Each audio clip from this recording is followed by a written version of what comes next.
Je voulais faire cette vidéo pour montrer les différents formats qu'on peut mettre sur une même voile et voir en statique ce que ça donne. Là j'ai le mât d'origine, un bon vieux Nord en 400 sur une Zeta. La courbure de la voile est assez uniforme.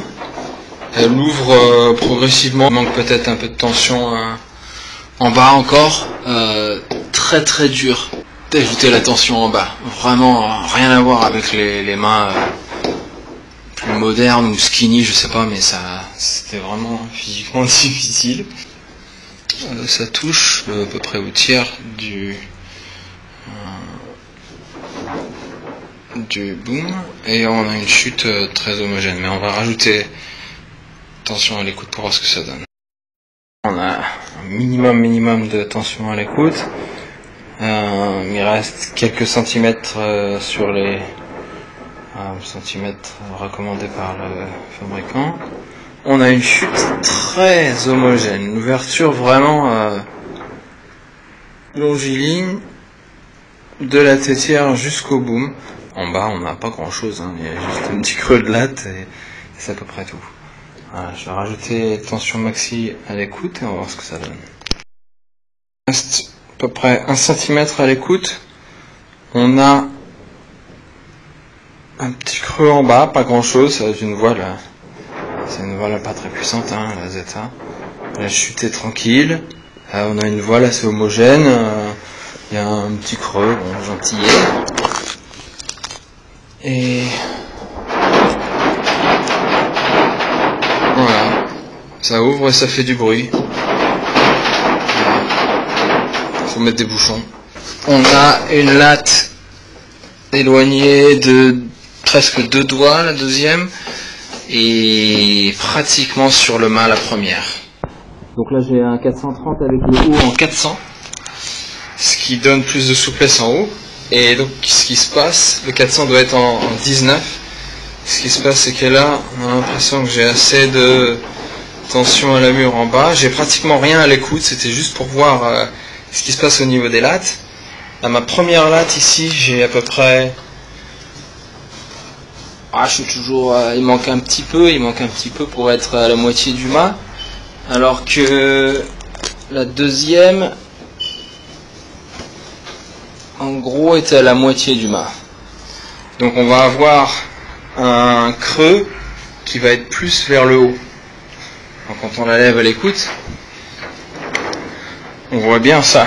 On voit bien qu'à gauche, le creux est beaucoup plus important qu'en bas où il y a plus de tension. Et le mât c'est beaucoup plus déformé sur le haut. Donc maintenant je vais rajouter à l'écoute et on va voir ce qui se passe. On va rajouter à peu près, donc là, il manque un peu par rapport aux mesures d'origine. Mais j'ai rajouté de manière à pouvoir appuyer sur la voile et ce qu'elle touche le boom jusqu'à peu près la moitié. On a toujours ce creux qui s'ouvre comme ça vers le haut.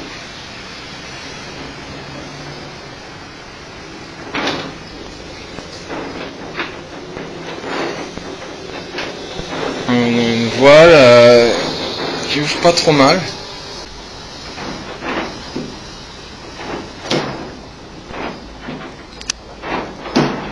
Je dirais qu'il manque un petit peu en bas. Un peu plus de tension en bas, je sais pas, je dois avoir ajouté 2 cm à peu près. J'ai donc une voile qui ouvre en haut nettement plus. Elle est vraiment complètement détendue en haut.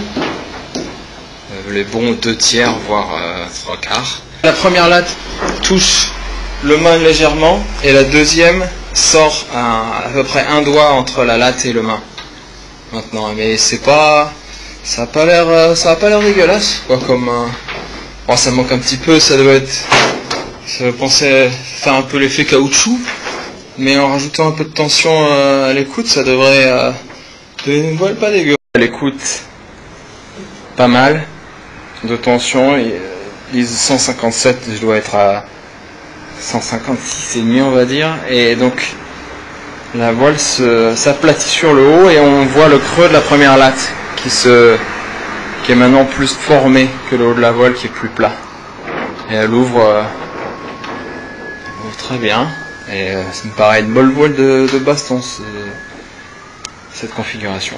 Malheureusement, je sais pas trop où mesurer sous ces vieux trucs, mais j'ai 13 en dessous la tétière là, ouais. Et donc 13 de plus, parce qu'en fait j'ai besoin de beaucoup moins de mât pour arriver à la souplesse de la voile qui demande à 22 à 24, alors que maintenant j'ai un 21 avec en haut un 19 quoi. Donc là on a le 430 complet en haut et en bas, pratiquement à fond en bas, pour avoir en fait j'ai une courbe, j'ai pas de tension à l'écoute là, mais c'est beaucoup plus gracieux comme ouverture de chute. Et en haut on avait 13, maintenant on a 30. Donc j'ai 18 de plus, au lieu d'avoir 15 de plus, j'ai 18 de plus. 430, j'ai en bas, première latte ça touche, un poil, deuxième elle touche pas, un doigt, c'est à peu près pareil qu'avec le haut en 400, mais j'ai vraiment une courbure plus gracieuse.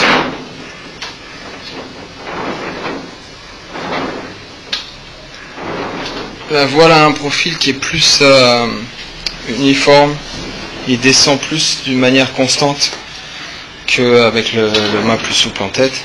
Ensuite là il me manque 3-4 cm, 3 cm pour être en max, mais pour garder un profil, j'ai quand même une ouverture qui est bien vers le haut aussi. Ça m'a étonné un peu, je pensais avoir un peu plus de creux, mais là j'ai plus de profil quoi qu'avec la 400. Même en bas, à la limite, bon non, c'est à peu près pareil, mais c'est plus uniforme. Voilà. Dernière configuration avec un mât Neil Pride, un X9, 100% carbone, sans tension à l'écoute. Voilà ce qu'on a pour commencer. 23 cm par rapport au 30 sur l'autre 430.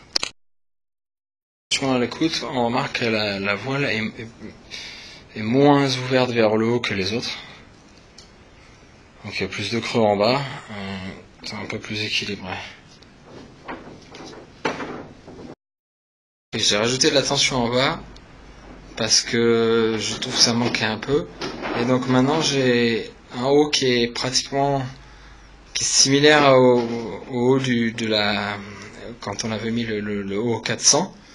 Et je trouve que la voile me paraît mieux et elle est plus directe.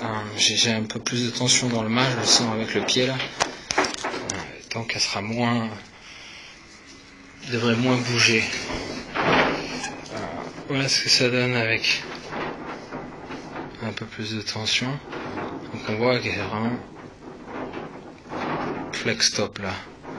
Et ce qui est marrant, c'est que donc on a toujours un petit profil, plus qu'avec les autres mâts, puisque la tension, apparemment, le mât s'assouplit sur le haut, mais sans rajouter forcément de la tension en bas, donc ça garde un profil. Je sais pas, c'est à essayer en tout cas. Physiquement, j'ai trouvé un petit peu plus difficile que les autres mâts d'ajouter la tension à la mure. Et pour avoir un profil à peu près correct qui soit pas trop creusé, et en fait ça éloigne les lattes du mât, et donc au niveau de l'écoute, là je suis au max alors qu'il reste toujours un profil dans la voile. Donc avec ce mât il faut peut-être augmenter, rallonger l'extension du boom à un poil pour pouvoir ajouter la tension max dessus. Conclu ce test, on peut voir la latte du bas qui fait un petit peu un S, qui est signe qu'il y a un petit peu trop de tension à la mure. Mais malheureusement avec ce Neil Pride, j'ai l'impression que ça marchera pas très bien.